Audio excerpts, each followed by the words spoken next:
Assalamualaikum warahmatullahi wabarakatuh. Perkenalkan, nama saya Pani Febiola Putri dengan NIM 2030110011. Baiklah, pada kesempatan video kali ini saya akan menjelaskan video praktikum kimia organik tentang kromatografi kertas. Nah, jadi dosen pengampu yaitu Dr. Elvirhami MSI. Nah, di mana untuk yang pertama, tujuan praktikum yaitu memahami prinsip kerja kromatografi kertas. Yang kedua, melakukan pemisahan campuran dengan melakukan teknik kromatografi kertas. Kemudian juga ada yang namanya metode kromatografi. Nah, jadi metode kromatografi ini yaitu metode yang digunakan untuk memisahkan zat-zat penyusun suatu campuran berdasarkan perbedaan kemampuan melarutkan dalam pelarut tertentu dengan menggunakan kertas sebagai medianya. Nah, di mana untuk pengenalan metode kromatografi dan nilai RF ini juga ada langkah-langkahnya, yaitu pertama itu pengenalan metode kromatografi dengan nilai RF. Nah, di mana yang pertama itu teteskan zat yang diuji pada garis. Nah, garis ini ditetapkan sebagai garis acuan. Kemudian juga ada celupkan ujung kertas dengan dekat dengan garis ke dalam pelarut. Selanjutnya amati dan menunggu beberapa saat. Nah, selanjutnya untuk pengenalan metode kromatografi dan nilai RF ini itu buat perbandingan antara jarak noda terhadap garis dengan jarak batas pelarut terhadap garis.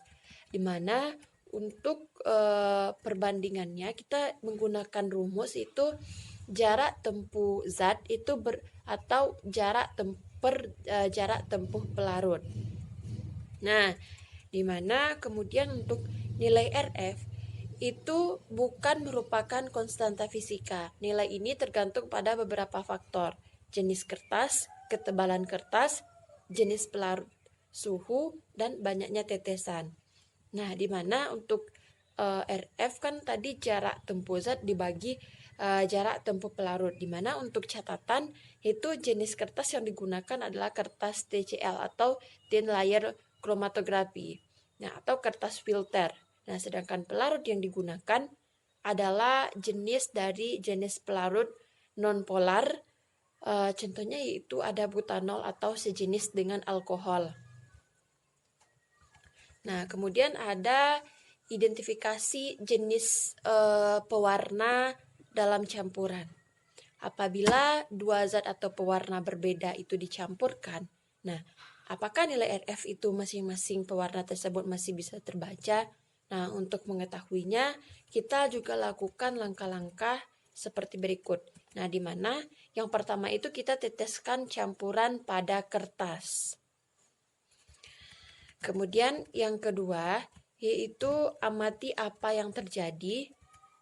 Kemudian pemisahan warna yang terjadi karena masing-masing zat pewarna merupakan kemampuan melarut yang berbeda dengan pelarut yang sama, sehingga zat pewarna yang lebih mudah larut memiliki kecepatan lebih tinggi daripada zat pewarna yang memiliki kemampuan melarut lebih rendah.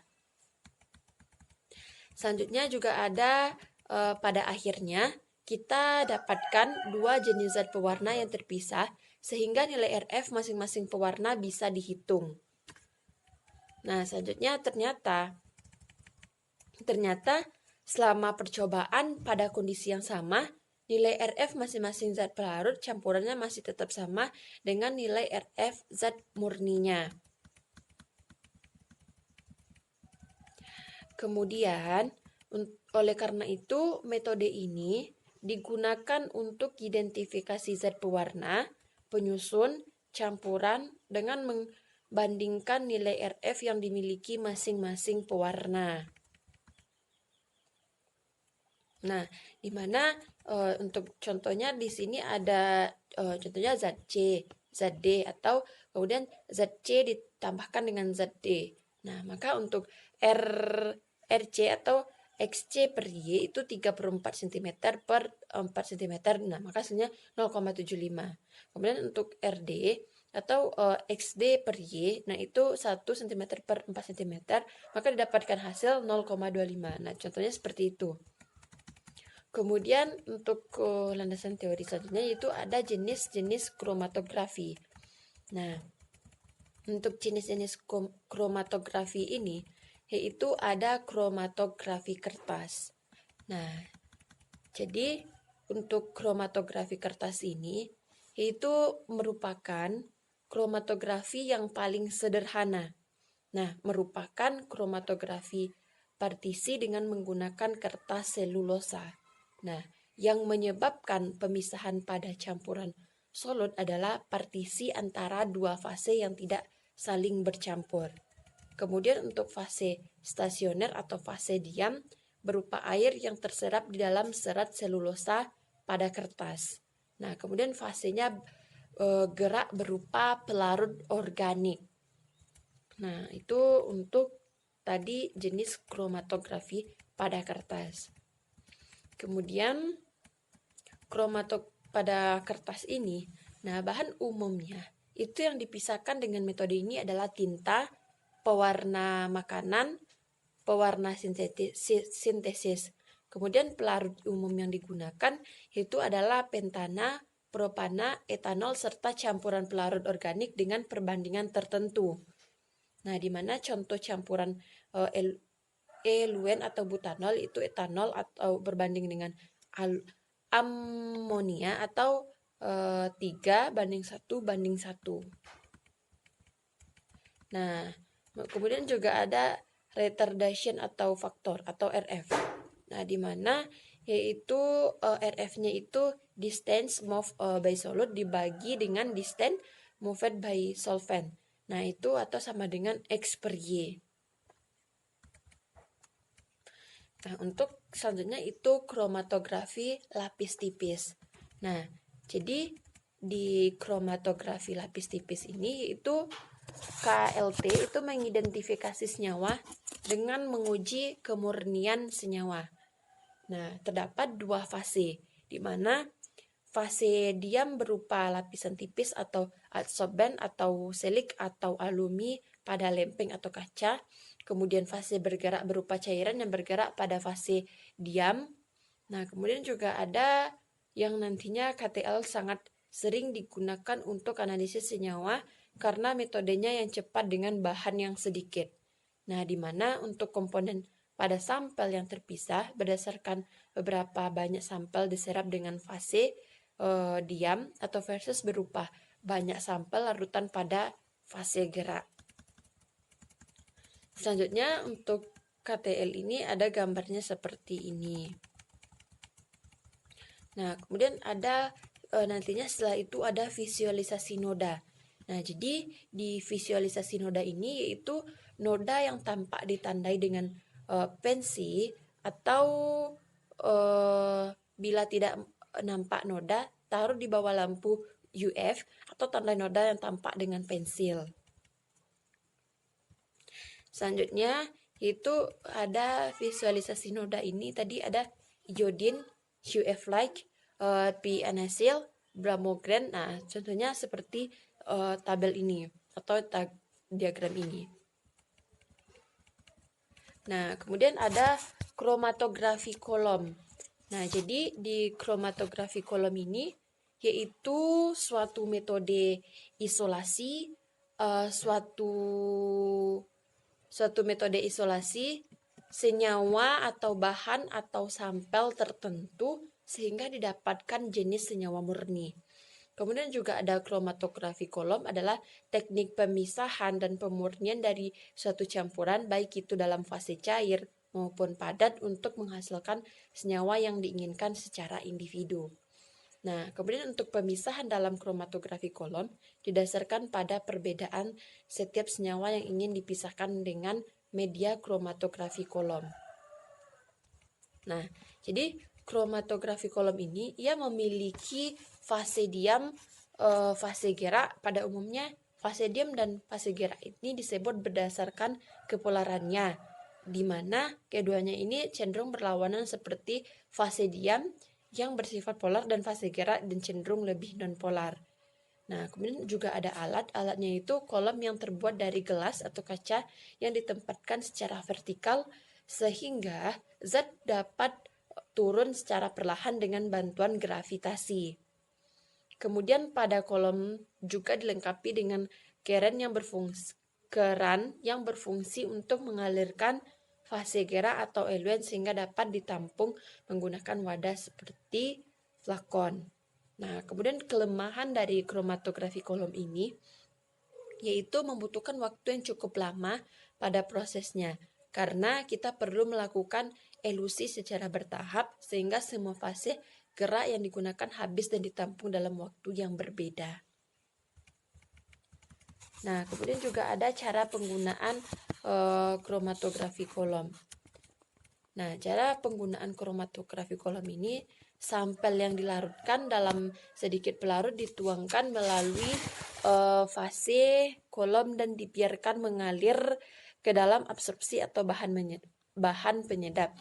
Nah, di mana untuk fase gerak ditambah secara berkelanjutan, kemudian komponen dalam sampel diabsorpsi dan larutan secara kuantitatif oleh bahan penyerap berupa pit sempit dan permukaan atas kolom.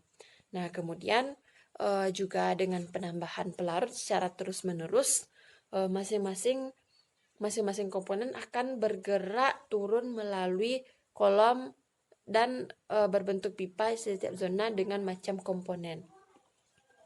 Selanjutnya, setiap zona yang keluar dari kolom dapat ditampung dengan sempurna sebelum zona yang lain keluar kolom.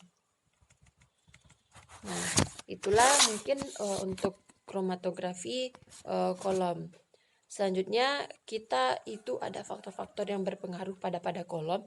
Itu ada partisi Z resolution, ada kolom dimension, uniform of packing, kolom temperatur atau efficiency solver roll rate, continuity of load, condition of observed, dan consideration of soluters. Contohnya seperti pada tabel kolom yang di samping ini. Untuk lebih jelasnya. Nah, kemudian juga ada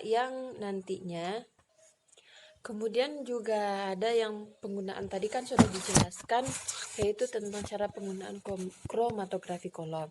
Nah, di sini juga ada alat yang digunakan itu seperti gelas ukur 50 mili, gelas beker 250 mili, juga ada kaca arloji, pipet ukur 10 mili, isolasi, penggaris, spidol dan pensil, dan plastik wrap dan kemudian juga ada stopwatch, kemudian ada blend pipet, kemudian ada gunting, dan kemudian juga ada kertas saring. Nah, di mana kemudian juga itu tadi alat tambahnya mungkin ada label, lidi, 2 propanol, aquades, spidol warna itu merah, kuning, hijau. Pokoknya spidolnya berwarna. Kemudian juga untuk prosedur, yaitu langkah pertama kali yang kita gunakan yaitu potong kertas saring berukuran 3 cm, 8 cm sebanyak 5 buah. Nah, tandai kertas dengan pensil sebagai tanda jarak antar totolan 1 cm dan dibuat jarak 1,5 cm terhadap dasar eluen ketotolan.